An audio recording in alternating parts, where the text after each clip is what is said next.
night. 首先感谢现场的朋友们呢，在这样的阴雨绵绵的夜晚来参加今天晚上的品酒会。I've just come from Sydney in Australia, where it was very hot. 那比尔博士是今天早上4点左右才到台湾的，所以他前一站是在澳洲的雪梨，那边是夏天，热爆了。So to me, it's actually quite nice here. This is very comfortable. 所以来到台北觉得很舒服，因为这个天气对比尔博士来说是很好的天气。So the reason I'm here in Asia for this 2 weeks is to introduce Glenmorangie Private Edition number 7. 那我这2礼拜的行程都在亚洲，主要就是向大家介绍发表格兰杰的私藏系列的第7个版本。And I must start off with clearing something. 当然我必须一开始先把一些东西想清楚。At our first session earlier on this afternoon, Ho Chen Yao, Kingfisher, said to me that he had heard that this would be the last private edition. 有些事情必须要澄清的是，因为今天的第1场呢是媒体场哈。那这个时候呢，其实姚和成 K 大也有被邀请。那他一来的第一时间就抓着比尔博士问了一个问题，说这一个版本是不是私藏系列的最后一支酒 I think he must have heard this from Macallan. 我觉得他这个讯息的来源应该是来自于竞争对手。But it's not true. I already have number 8, 9, 10, and 11 under development. 这个讯息是完全错误的哈，因为目前来说，在我的酒窖里面，私藏系列的第8、9、10、11的版本都已经在酒窖里在进行了。So I think we have about an hour. 那我们大概会有1个小时的时间。And then of course there'll be some questions and answers afterwards. 所以整个过程大概1个小时，然后接下来就是开放让大家问问题的时间了。So the main thing is to taste the whiskey. 所以主要的事情是关于品尝威士忌呢。But on the screens I've got some slides to try and explain what I was thinking when I created this whiskey. 在品尝之前呢，我们会透过电视荧幕上面的资料跟大家分享为什么或者说打造这一款私藏系列的起源跟整个的发展。So don't worry too much about this first slide. It's marketing bullshit. 那第一张画面来说，不要想太多，这个跟行销可能关系比较强烈的内容，对。I think a very nice picture. It's a very beautiful suitcase. 非常好的一个图片影像哈，那特别是那个箱子蛮漂亮的。So this is number 7 in the private edition range. 所以今天我们要一起体验的是第7版的私藏系列。I'm sure some of you will have some of the earlier bottles. 我想在座的朋友应该有些朋友也有收藏之前的酒款。The first one in 2010 was Sonalta PX. 所以2010年的第1个版本呢，就是 Sonata PX。So this got the series off to a good start, and it won the Jim Murray Whiskey Bible Single Malt Scotch Whiskey of the Year. 那这一款酒也开始了私藏系列一个很好的开端，因为 Jim Murray 的威士忌圣经里面有把这一款酒给予年度威士忌的一个抬头。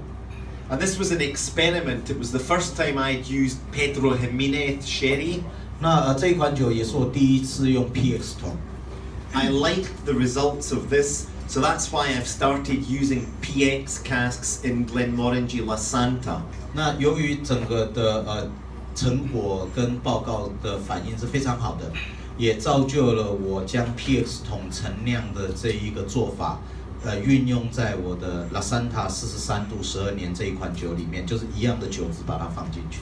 And I did change the recipe of La Santa based on feedback I got mainly from consumers here in Taiwan. 那概念上新的 La Santa PX 43La Santa 43度的12年雪莉风味的一个改变，很重要的一个讯息的基础，以及为什么要回应，是因为台湾消费者的反应。So we do actually listen to our consumers. 所以我真的有在倾听你们的声音。Number 2 was Finalta, which was my attempt to recreate the way I imagined Glenmorangie would have tasted 100 years ago. 那第二款是 Finata， 那 Finata 主要是它的风味呢，的起源是在于，在酿酒记录中存在着过去格兰杰曾经存在的风味，所以这是一款复刻版的格兰杰，把100年前曾经存在的味道再度重现。And I used part of the recipe. I used some medium peated Glenmorangie. 所以在这款酒里面有一部分的酒只有运用到中度泥煤烘烤的麦芽所打造出来的酒质，然后在这款酒里面呈现。Of course, I wasn't trying to recreate Ardbeg. I just wanted a little bit of smokiness. 那我并不是要让它复刻出像阿贝这么强烈的泥煤味，主要是呈现出部分的美感。好，泥煤是一部分的一个角色。2012 Private Edition number 3 was R10, and this was a classic wood finish. 那第3款的话就是12年的 R10， 那主要它是运用到了葡萄酒桶的一个陈酿的一个过程的一个呈现。I used wine barriques from the famous Tuscan vineyard Sassicaia. 所以不同形态的橡木桶去打造不同的可能，所以选择了意大利的知名的红葡萄酒庄 Sassicaia 的红酒桶进行酿造。And this one was my own personal favorite in the range. 那在这个系列里面来说的话，如果真的要挑一支说是我最喜爱的，应该就是这一款了。In 2013, this was a 19-year-old whiskey. It was called Elanta, and the spirit was all matured in virgin toasted oak barrels. 那第4款在2013年的时候发表了这一款 Elanta。那这个是19年的 single malt， 因为上面有标年份。那它用的桶型的变化，就是运用了全新的美国橡木桶，但是它并不是炭烧桶，它是烘烤桶 toast。In the Jim Murray Whiskey Bible, this went one better than Sonalta. This won the World Whiskey of the Year. 所以这一款Elanta 呢，又比 PX 的获得的奖项又更重要了，因为Sonata PX 拿到的是苏格兰年度最佳，但是 Elanta 是拿到全球年度最佳威士忌。And I was highly pleased with this because we'd already won it twice for Ardbeg 10 and Ardbeg Ugadal, so it was nice to see Glenmorangie winning. 所以Elanta 得奖呢，对我来说我是非常高兴的，因为在Elanta 得奖之前，阿贝10年得过了一次 ，Ugadal 也得了一次。那大家可能会犹豫说是不是阿贝做的比格兰杰好？还好这一支有得奖，表示格兰杰也很好。So when it was introduced, the sales of Elanta were quite slow to start with. 当初 Elanta 发表之后的销售，其实算是平稳，慢慢的顺的在卖。But then when it won World Whiskey of the Year, it just disappeared. It's all gone. 当威士忌圣经一发表是年度全球最佳威士忌的时候，瞬间市场上就找不到了。I was in San Diego in California about 5 weeks ago. 基本上我在5周之前的话，我是在加州的圣地亚哥。I found an obscure, very small liquor store, and I found 3 bottles of Elanta. 在圣地亚哥的一个小酒庄里面呢，被比尔博士看到了，还有3瓶的 Elanta 在他的架上。They're not there anymore. 那3瓶现在已经不在了。In here. 我已经把它处理掉了。So in 2014 was another wine cask wood finish, Companta. 那2014年的时候呢，另外一款用葡萄酒橡木桶进行酿造的私藏酒，私藏款发表了，就是 Companta。I used 2 different types of wine cask. 那这里面我有用到2款不同的葡萄酒桶。But the main one was a very famous Burgundy vineyard called Clos de Tart. 在比例上高比例的是运用高比例的元素是有运用到法国勃艮第的一个名园叫Clos d'État 特级葡萄园的红酒桶。Mr. Murray didn't like this one quite so much. Jim Murray 先生对这支酒的喜好度好像也不是很高。Anyway. 这个就再说吧。He doesn't pay my wages. 所以基本上他也没对比尔博士有什么额外的付出，所以也就算了。So last year was an experiment I started off about 12 years ago using winter barley. 那去年的时候呢，的酒款是大概在12年前的时候，我开始尝试着用冬麦来当做原始的材料的开始。来打造这一款。In the Scotch whisky industry, we only use spring barley. 那在苏格兰威士忌、麦芽威士忌产业，普遍用的是春麦 ，which will give us higher levels of alcohol. 春麦至少有一个好处，就是它的酒精的出酒率是比较高的。But I wanted to try winter barley to see if there was any difference in flavor. 那对我来说，我是想试用冬麦，看看最后酒的表现能不能呈现不一样的风味跟美感。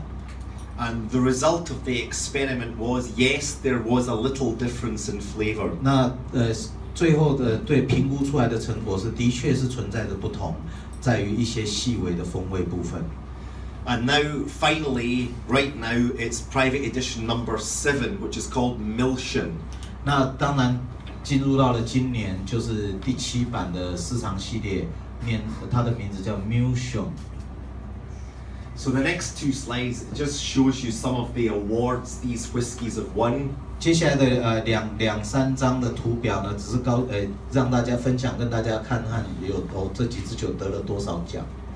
And in fact, my boss, our chief executive, sets me a target each year of winning so many medals and awards. 那基本上呢，我的老板就是格兰杰的总执行长呢，对比尔博士是有设定目标的，每年要得到多少奖。So lots of pressure on me. 所以这个是有很大的压力的。So for most of the private edition range, like Sonalta, like Companta, like Artane, I've used this classic technique of buying a particular type of wine barrel, maybe from a vineyard which I liked, maybe because the wine had a particular flavor. 那关于 Sonata 或者是 Artane 跟 Companta 呢，它的概念是去采购优质的葡萄酒桶，而这个葡萄酒桶呢，它的基础是在于有的酒桶的酒，之前他所酿的酒是比尔博士喝过，他喜欢，或者他认为这个酒桶的质地跟味道对格兰杰应该是可以提升整个的表现的。But for the Misean project, which I started about 5 years ago, I had a slightly different approach. 那关于我们的第7代的私藏系列的 Misean 呢？它整个的发想跟整个的安排，它的顺序是不一样的。So, for this one, I sat down and rather than buying different wine barrels, I closed my eyes and I imagined lots of different flavors. 那概念上来说，之前的想法是挑到好桶子，然后进行陈年，然后让它去发展未来有什么样的美味。可是对比尔博士来说 ，Misean 的开始，它的概念是在于先想一下，在过去格兰杰所有的酒里面，还有什么样的味道是没有被酿出来过的。I just like that picture because I had lovely long hair. 基本上目前画面上的照片，比尔博士非常喜欢，因为有没有注意到他的头发比较长。So, to start the project off, I remembered my childhood. 当开始 Misean 这一支酒5年前要开始发想的时候，比尔博士是回想到他小孩子的时候的记忆。So when I was a little boy, I was quite badly behaved and I was a very loud child. 那当比尔博士还是小男孩的时候呢，基本上小男孩的时候其实是很吵闹的一个小男孩。So my grandmother used to look after me. 那在当时来说，大部分的时间是祖母在照顾比尔博士。And to keep me quiet, she used to fill my face with candy sweets. 为了要比尔博士闭嘴安静哦，所以祖母动不动就拿糖果给他吃，塞满他的嘴巴让他闭嘴。So that was the flavor profile I had in my mind. All these lovely old-fashioned sweets, like candy, like fudge, like peppermint. 那在当时，比尔博士想到的味道，就是小孩子的时候曾经吃到的传统的糖果的滋味，在脑海里就浮现了。My own particular favorite was the picture right in the middle on the bottom there. 比尔博士个人最喜欢吃的糖果就是中间最下面那一张图，圆圆的，有好几像那个糖果。They're called flying saucers. 基本上那个叫飞碟糖 ，flying saucer. And they're made of rice paper. 那它是用rice paper， 就是有点那个米做的那种薄薄的包袱，就我们有点像那棉花糖那种薄薄的米的制品。And when you put them in your mouth, the rice paper melts, and they're full of lemon sherbet, which all fizzes in your mouth. 所以那个圆圆像飞碟的那种糖果，它上下片是以米为原料，做的像纸一样，然后里面包的是柠檬冰沙。所以当含在嘴里，那个会化开嘛，上下层会化开，然后整个就散开来，有点类似像汽水糖的口感的，这样在跑。So that was the flavor profile I wanted to try and create in a Glenmorangie whiskey. 那5年前的那个时候，他想把这个味道做在威士忌里面。So these gentlemen are the directors of the Scotch Whisky Association. 好，这3个人很重要，因为这是苏格兰威士忌协会的三巨头，3个 director。So they control the laws which govern the production of Scotch whisky. 那这3位呢，就是决定了苏格兰威士忌所有酿酒规范法令的制定以及控制的人。So the laws are very strict.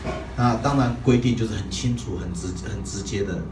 And to make single malt Scotch, we are only allowed to use 3 ingredients. 那当然酿造苏格兰威士忌只允许3个最原始的原料 ，which are water, malted barley, and yeast. And that's it. 当然就是水、麦芽跟酵母，就这样了。So it would have been easy to have bags of candy sweets and fill them into the barrels, but I wouldn't have been allowed to do that. 那当然，为要让威士忌呈现糖果的味道，如果我把一整包的糖果放进酒桶里面，跟酒一起浸润的话，那应该就被禁止不准发表了。So I had to try and become a little bit creative in how I could try and achieve this flavor. 所以风味的目标已经设定了，那如何要达成它呢？当然就要有一些相对创新的一些做法。So there's a little clue there. The picture in the top right is a very well-known wine-producing region in Portugal called the Douro Valley. 所以右上角那个图片呢，其实就是一个暗示了哈。这个图片就是在告诉大家，Misean用的橡木桶的原香是来自于葡萄牙的斗罗河流域的一个红葡萄酒。Now, about 90% of all Scotch whisky today is matured in barrels which have previously held bourbon or Tennessee whisky. 那目前来说，整个苏格兰麦芽威士忌的比例上来说，有90%的酒是陈年在波本或田纳西威士忌桶里面。And normally, for bourbon barrels, the inside is given a very heavy char. It's called an alligator char. 那在波本桶的制成来说的话呢，它算是炭烧桶，因为它有用 charring。那这个 charring 的制成呢，也造成了他们在当地有一个讲法叫做鳄鱼 char，alligator char， 就是里面那种裂痕的那种美感。And the barrels before the heads are put on a gas burner for usually 3 or 4 minutes. 那基本上在上下桶盖封盖之前，经过这个 charring 的制成呢，时间大概是3到4分钟，在美国波本威士忌的新桶。But for wine barrels, charring doesn't work. It ruins the wine. 那概念上来说，葡萄酒桶的话是不会做炭烧的这个 charring 制成，因为这样子会破坏葡萄酒桶内层的风味。And wine barrels are toasted, which uses heat rather than naked flame. 所以概念上我们用的是烘烤，而不是炭烧。那而且它不是用火直接在上面烫，而是只是运用热气去造就桶内的颜色跟风味。And for my Glenmorangie barrels, I also prefer toasting, which penetrates more deeply into the wood and releases gentle flavors. 所以由于做烘烤的动作来说的话，桶子的内缘，它的一个结构跟风味的形成呢，它是比较深的。那恰的话是比较薄的，所以对格兰杰的酒来说，比较建议的是用 toast， 然后让那个桶子的风味可以更完整的出现在酒里面，橡木桶的风味可以更清楚的出现在酒里面。And that's one of the reasons why our first whiskey, Glenmorangie Original, is pale gold in color. 这也是一个原因呢，造就了格兰杰经典10年的颜色相对是比较淡雅的。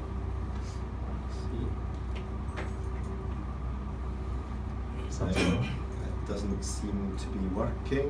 Really?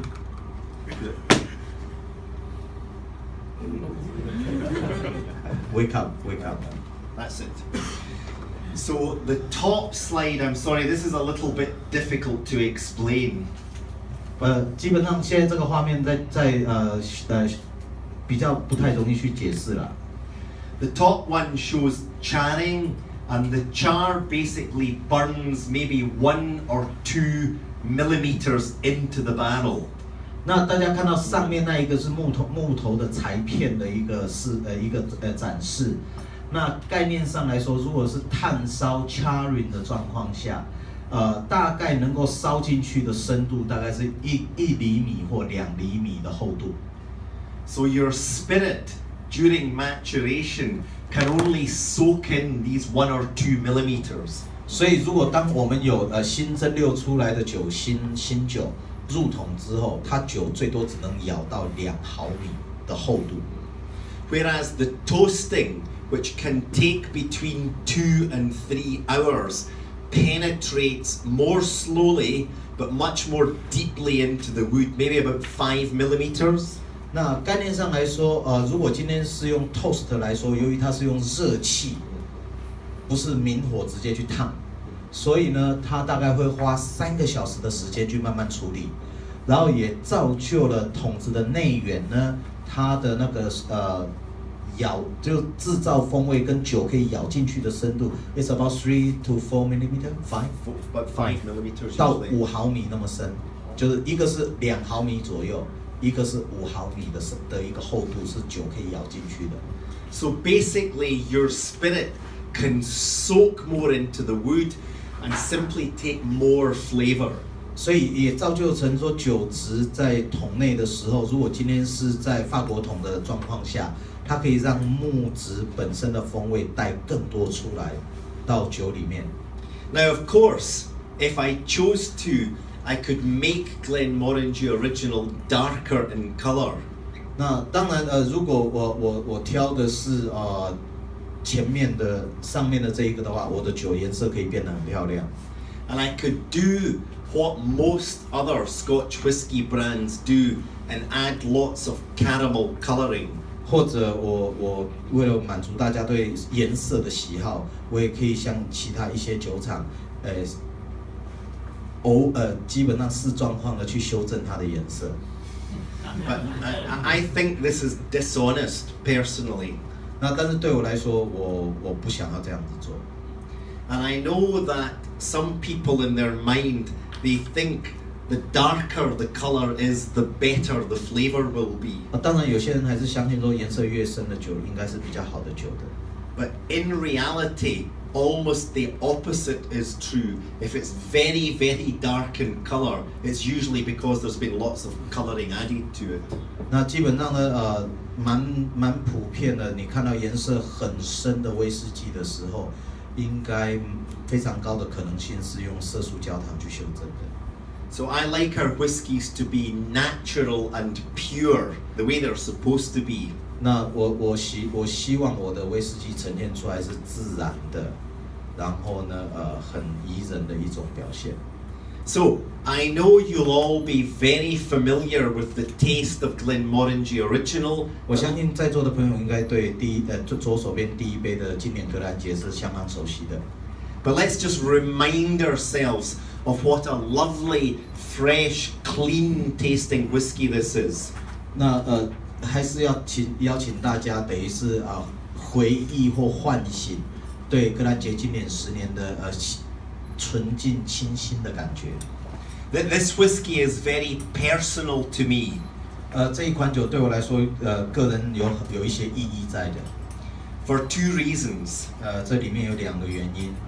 Firstly, way back in 1984, when I was a young 24-year-old man, I tasted malt whiskey for the first time.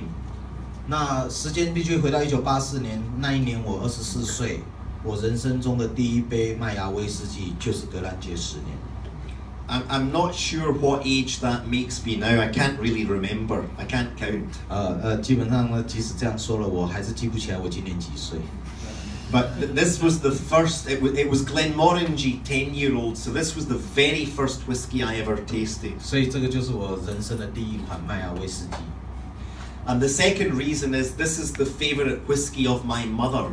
那对我来说，第2个重要的意义就是格兰杰经典10年，也是我妈妈这辈子一直以来最喜欢的一款酒。But my mother's 84 years old. 我妈妈今年84岁了。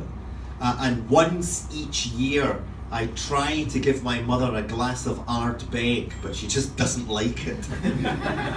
这几年来呢，每年我都会试着找个机会让我妈妈试试看阿贝，可是到目前为止她都不喜欢阿贝。So this is lovely fresh bouquet of herbs, of flowers, of fruits. 所以大家来闻闻看，格兰杰经典10年呢，今天的状态其实算是苏格兰的夏天的状况。所以你闻闻看，可以很标准的呈现清新感，然后水果花香的调性都非常的清楚。And if you take a sip, the texture is always very soft and silky. 那大家可以含一小口来感受它的口感，非常的柔软的调性，带着丝绢般的那个滑顺轻柔感。Nice flavors of vanilla, of peach, of citrus fruit, of coconut, of almond. 所以非常细致宜人的风味，甜美的感觉，像香草，或者像水蜜桃，像柑橘。然后也会想起椰子，然后最后一个 coconut， 然后再过来杏仁。Thank you. And the other reason why I wanted us to taste this today is because the original is the base of nearly all my other whiskies. Most of them start off their life as original. 那概念上为什么一定要品尝这一杯呢？是因为它是格兰杰酒厂的旗舰款，而且绝大多数格兰杰的酒款，它的开始，它后面的持续的酿造之前都是由这支酒开始的。Now, just before I explain how I made Misean, we have a second whiskey to taste, and I'm sure you can tell from the colour, which is like rosé wine, that this is Glenmorangie Quinta Ruban. 那在我说明 Misean 之前呢，我们中间还有一杯，大家可以先拿起来看看，它的颜色已经可以呈现出非常美好的玫瑰金或者是淡淡的粉红色调。这一杯就是格兰杰的 Quinta Ruban。So basically, to make this whiskey, I buy barrels from Portugal, which have previously held ruby port wine. 所以Quinta Ruban 用的波特桶呢是红宝石波特桶 Ruby Port。I buy them from a cooperage in Oporto called the Dias Family Cooperage. 那我们这个桶子是由 Oporto 市的so the family name called Dias 家族的那个桶商帮我们挑选，然后再运送到苏格兰使用的。Dias 这个桶商帮忙挑的。And Quinta Ruban is essentially Glenmorangie Original, which has then been aged for a further 2 years in these casks. 所以Kinder Ruben 的话就是前面的10年就是今年格兰杰的原酒，然后再换到了红宝石波特2年，就成就了这一款酒质的一个调性。So it's richer, it's deeper, it's more intense. 所以更加的厚重深沉而且饱满的滋味。Top notes that make me think of herbs or of sandalwood. 那青植的香气的部分就是 top note 的部分，就是一些herb 就是绿色的青草香料青草系的味道，然后再加上herbs and sandalwood. 然后还有那个桑木雪松木的味道。You know, sandalwood is a bit like if you have an incense candle and burn that. It's that sort of smell. 就是有点类似像那个古早的那种蜡烛的那种气味。If any of you have ever visited a Roman Catholic church or cathedral in Europe, when you go into these churches, you always get the smell of the incense candles. 那基本上，如果你有机会去欧洲游玩的时候，走进人家他们的老教堂里面，其实老教堂里面的气味就是走这样的一个感觉。But there's something deeper underneath this, maybe a bit of chocolate, maybe a bit of mint. 那当大家再多摇晃几下之后，相对比较深沉或者讲说比较厚重华丽的气味就会开始跑出来了。那这里面你可能会想到的是黑巧克力的味道，当然也有一些相对成熟华丽的水果味。This is 46% alcohol. It's non-chill filtered, so you get that nice mouth-coating texture. 那当大家一起来品饮的时候呢，由于Kinder Ruben 是46度的 single malt， 酒精浓度在46度，所以它相对在味蕾间会呈现相对清楚而明显的包覆感。And the flavors remind me of prunes, of dark chocolate, of mint, and of orange. 所以这风味上来说的话，会想起薄荷、黑巧克力，然后还有黑莓跟柳橙。Now, 就是梅子。Now later on this evening, I might light up a nice cigar. 当品尝了 Kinder Ruben， 比尔博士就会想起会忍不住点起一支很好的古巴雪茄或高品质的雪茄一起来搭配。I'm not sure it's raining outside and I won't be allowed to smoke it in my hotel room at the Grand Hyatt.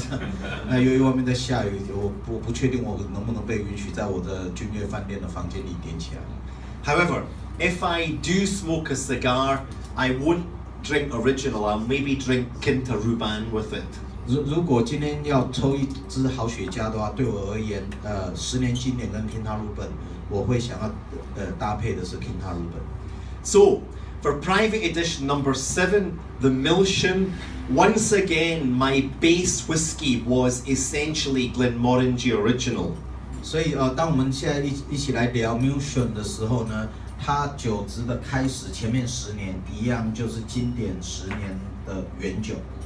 So, to try and get the flavors I wanted, I had many different ideas. 所以在开始的时候，其实我还有蛮多的想法的。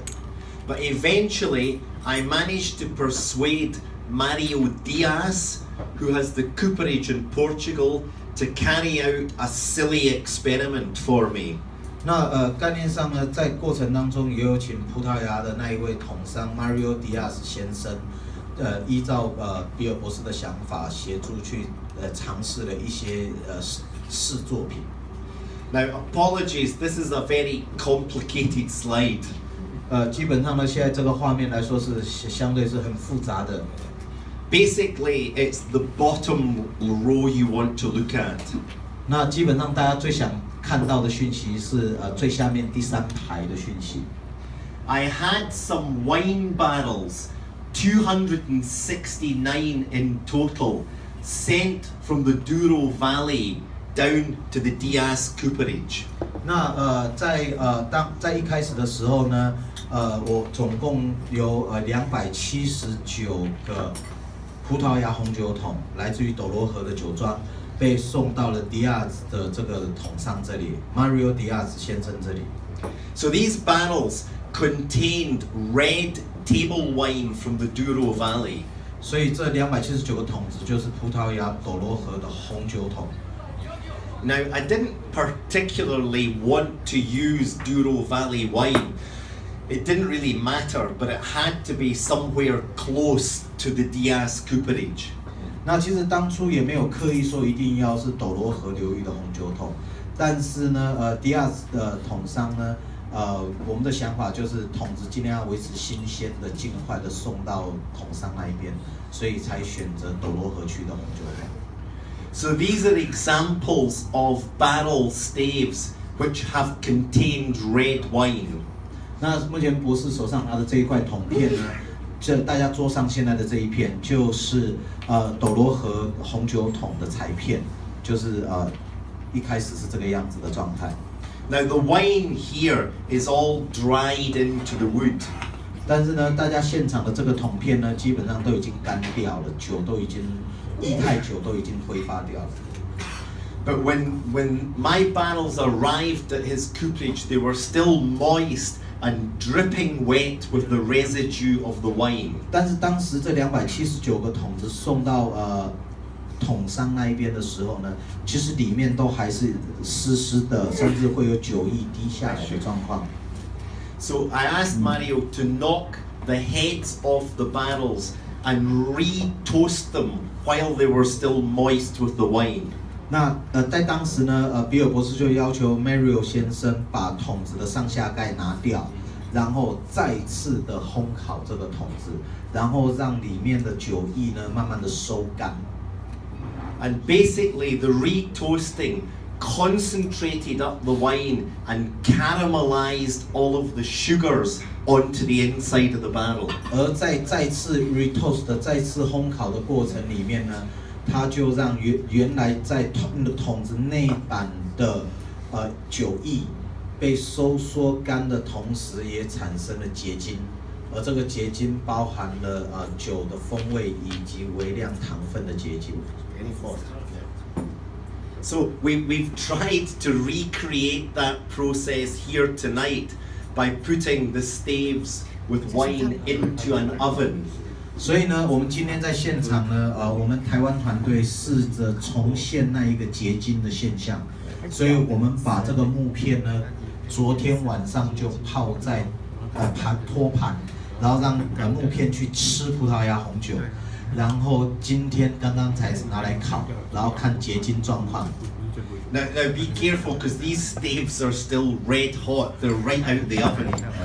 记住因为是很烫的哈。所以现在木片还有点烫，要小心呐。But you can see that the crystals of sugar are starting to coat the inside of the barrel. 所以大家可以很清楚的如果仔细看你可以看到它的结晶状况。记住不是这样正面看，是要这样子来看，就会看到一闪一闪亮晶晶在上面的结晶。And when I shone my torch into the barrels, I could see all the crystals of sugar glistening on the inside. 所以当这279个桶子再烘烤完成，然后上下盖又把它封好，送到格兰杰的时候，比尔博士会拿手电筒去照每一个桶子，那他感觉到里面结晶的状态是符合他的期待的，有那个糖分跟一些果酸果味的结晶。So that was my crazy idea to try and get this candy sweetness flavor into my whiskey. 这个制成来说的话呢，就是我的发想，想要试着在我的威士忌里面制造出糖果风味的一个基础。So Mario Diaz was the only person who agreed to try this. 那基本上所有的桶商里面，只有葡萄牙这位 Mario Diaz 先生是愿意配合比尔博士把葡萄酒桶再烘烤的一个桶商。I asked my cooperage in Kentucky where I get my barrels to do it, and they just laughed at me. 那在美国肯塔基州也有我们的橡木桶供应商，比尔博士也有跟他要求过，结果对方是嘲笑他。I asked the cooperage in France who supplies my Sauterne cask, and they just said no, and hung up. 那在法国的波尔多区，我们也有橡木桶供应商。那因为我们有苏代桶嘛，哈。那当比尔博士打过去给他的时候，他们直接就是回绝 no， 然后就把电话挂掉了。So that's why I used wine barrels from the Douro Valley. The wine didn't really matter. I just wanted someone who was going to caramelize it onto the inside of the wood. 所以呢，基本上哪里来的橡木桶并不是优先讨论的重点。对比尔博士来说，是真的是因为必须要有人愿意执行他想要再烘烤的这个做法，而葡萄牙这一边的愿意帮忙，所以他就用葡萄牙。对，没有刻意，纯粹是有效取得率是葡萄牙可以提供。So I was originally planning in leaving my Glenmorangie original in these barrels for 5 years. 最原始的时候呢？No, it's all right. 现在可以想。本来来说的话，当初本来的想法是因为比尔博士是想说，我10年经典格兰杰的原酒，对不对？我换进这个葡萄牙红酒桶，打算放个5年，然后再看看它的结果。But the uptake of flavor was so quick that I had to limit it. 那基本上呢，由于比尔博士有逐步的在追踪的时候，他发现那个味道累积的很快，所以让他必须提早做出决定。So myself and my assistant Brendan, we tasted a sample from all 269 barrels 3 times over a 6-month period. 那基本上269桶就是269个样本。那目前比尔博士的酒厂的2把手叫做 Brendan， 那也算是他徒弟啦哈。他们花了6个月的时间，269桶的酒，每一桶都要检测过3次，去决定到底要怎么样去造就这个酒的一个表现。And the picture there shows Bryony, one of the ladies who works in my lab, with all the empty bottles. 所以蹲在箱子旁边这位小姐是比尔博士在品酒室的助理。那基本上整个箱子里面的瓶子都是空的，意思都被消灭的意思吗？ So eventually I chose 167 barrels where the flavor was what I was looking for. 在269桶里面，经过6个月，每一桶都有3次的检测之后呢，比尔博士跟 Brendan 先生决定在当中挑167桶的酒，当做是酿造私藏系列第7版的酒。So I had the barrels emptied almost 1 year ago, March 2015. 所以其实 Misean 要开始装瓶前，大概就是1年前左右，才将酒离开橡木桶。And I stored it in a marrying vat for 6 months before bottling. 所以去年的3月，酒离开酒桶，然后呢，这167桶的酒都集合在一个调和槽里面进行融合跟休息。Because I wanted all the flavors to knit together. 所以希望的是所有的味道能够非常妥善的做连结的一个表现。Finally, the product was bottled in October last year. 那在去年10月呢，终于把 Misean 给装瓶了。And it's now time to taste the whiskey. 所以现在呢是要开始一起做品尝 Misean 的时间了。Before we taste, one final thing to say. 在开始品尝之前，有一件事情要跟大家最后稍微说明一下。About a year ago, I sat down with one of our marketing managers and told him the story. 那大概在1年前的时候呢，行销部的品牌经理找了比尔博士坐下来，让比尔博士叙述这支酒整个在酿造上面的发想以及整个的过程。And he went away, worked with an agency, and came back with the design for the carton. 那然后呢，那一位品牌经理呢就去开始执行整个包装上面的设计，然后就把这个盒子的样子就带回来了。He presented this to the Glenmorangie senior management team. 那这一位品牌经理呢，就在酒厂的高阶级资深主管会议上面呢，针对这个盒子做呈现以及简报。And everyone hated it. 那现场的高阶主管呢，都恨死了这个设计跟包装。Except for 2 people. 但是现场有2个人喜欢。Myself and my boss, our chief executive. 那所以呢，现场只有我跟格兰杰的营运执行长喜欢。So that was what we went with. 所以呢，因为这2位喜欢，所以就长这个样子了。The whiskey is non-aged. 那基本上这一款 Misean 呢是无年份标示的。But I think I've given you enough clues to work out the age, yes? 所以我想我在过程当中我已经暗示大家，它大概是几年的酒了吧？就是10年，然后18个月，再6个月，再6个月。OK， 好。And it's bottled at 46%. 那它的装瓶酒精浓度是46度。And at full strength, you know, this is quite a closed whiskey. You don't immediately get all of the sweetness. 那概念上呢 ，Misean 它的风味来说是属于比较封闭型香气表现的威士忌，所以第一时间亲子的香气你可以抓到，可是甜美的水果味是相对出不来的。So I've got my little pipette. I've just added some water to it. 那所以对我来说，我会比较倾向加一点点水，让香气获得解放。And I really think this whiskey benefits from having just a little bit of water. 所以加点水对它来说是加分的。And with the water, I can now start to get these memories of lemon sherbet and candied orange peel and gummy bears.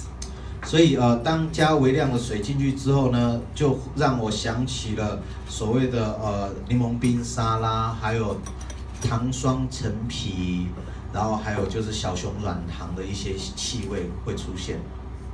So let's try a sip, ladies and gents. 所以现在欢迎大家呢来个一小口在嘴里感受在嘴巴里面的那个口味。And again, you get that nice mouth coating, slightly oily texture.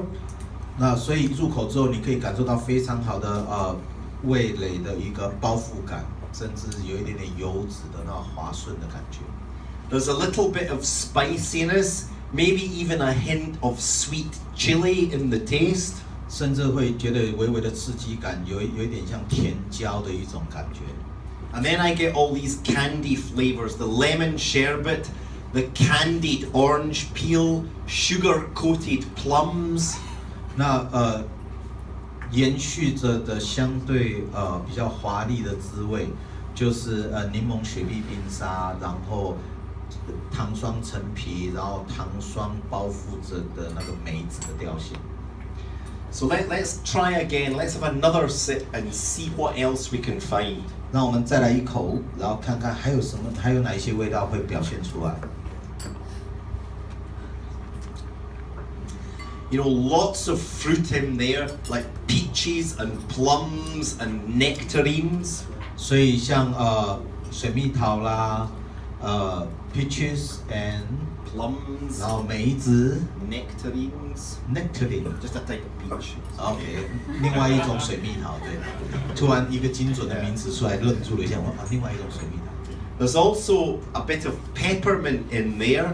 那当然有点像 peppermint 那种薄荷相对比较强烈的调性。And then finally, in the aftertaste, there's a bit of influence from the French oak that these barriques are made of. 所以到后段的时候呢，法国橡木桶的典型的一些气味会出现。A bit of brown sugar, 或者有一点像焦糖的感觉。a bit of ginger, 然后姜的一种气味调性。and once again, there's this sensation of sweet aromatic tobacco. 那当然也会出现像甜美的烟草气味，在尾段的地方会出现。So I'm sure some of you have done the mathematics. 我想现场应该有些人刚刚有做了一些数学上面计算的问题。There was 102 barrels that I didn't empty. 在酒窖里我还有102桶没装瓶。And they basically had too much flavor from the French oak, and the flavor of the candy sweets was starting to go down. 那基本上为什么这102桶当初没有挑，是因为在风味上来说，法国橡木桶的气味原则上是偏多了，所以会造成甜美的滋味跟水果的调性，其实被法国桶有点被压抑了，甚至也可以说是往下掉了。I still have no idea what I'm going to do with these barrels. 目前对这102桶酒的未来，我没有什么特别的想法或指定的想法。Drink them perhaps. 或许我就慢慢的把它喝完也行。But anyway, ladies and gents, that's the story of Private Edition number 7, Misean. 所以各位现场的先生小姐们，以上就是关于格兰杰Misean它的整个的开始以及过程，还有它美感的呈现的报告。And the word Misean is a Scottish Gaelic word, and it means sweet things. 所以对Misean来说的话呢，它在苏格兰文的意思就是甜美的事物。So, ladies and gentlemen, thank you all for your attention this evening. 所以再次感谢各位现场的光临跟聆听。Thank you for coming along, Shishi. 谢谢大家。I'll be very happy to answer any questions. 我非常乐意的回答大家如果有疑问的话提问。But before I do that, I must visit in there. A Taiwan beer. 但是在回答之前，让大家先想一下问题，因为要先去洗手间一下。